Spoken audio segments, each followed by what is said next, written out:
Ассалаумағалейкум. В общем, кейінгеде маған диагностика туралы көп сұрақтар болып кетті. Күніне бірнеше адамдар хабарласады. Диагностика жасап беріңізші, жаңағы машина жылы ескет. Соны диагностика жасалмай жатыр, ешқай жерде несі жоқ, жасап беріңізші. Сол туралы мен сіздерге көмек болсын. Әркім өзінің диагностика қалай жасау керек екен, соны көрсетейін сіздерге. Самодиагностика деп айтады ғой. Мына тек Toyota машиналарына, және бұның ішінде Toyotаның барлық маркасы кіреді. Барлық ескі Toyota көліктерінде диагностикалық разъем осындай, көрдіңіздер ме? Соған қалай диагностика жасаймыз? Мен сіздерге соны көрсетемін. Мына арада айтам, ашсаңыздар Т1Е, одан Е1 деген бар.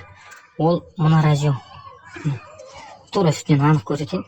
Ең ортаңғысы Т1Е, мына жақ шеті Е1.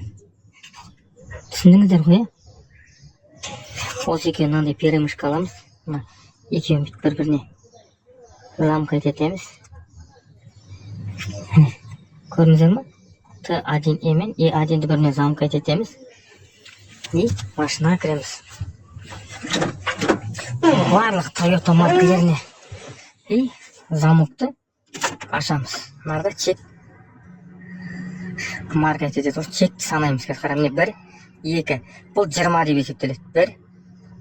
21 болды мына жерде. Қараңыздар. Қайтып санау керек міне. 1, 2. Бұл тағы 20 болып тұр. 1, 21. Мына Toyota'да бірақ ошибка. Міне қараңыз. 1, 2. Бұл 2 ұзақ 10 деп есептеледі. 20. Ал тез марка еткен ол 1 мен саналады. Міне қараңыздар не. 1, 2. 10, 20, 21. Көрдіңіздер? 21 деген ошибка. Ошибканы осылай іздейміз жігіттер. Ошибканы осылай іздейміз де одан Google-ге жаза саламыз. Код ошибка Toyota деп жазсаңыздар, ана жерде шығады. И соларда номеріне қарайсыз. 21 не бізде? 21 бізде лямбда зон. Лямбда зон. Кислород, датчик кислород.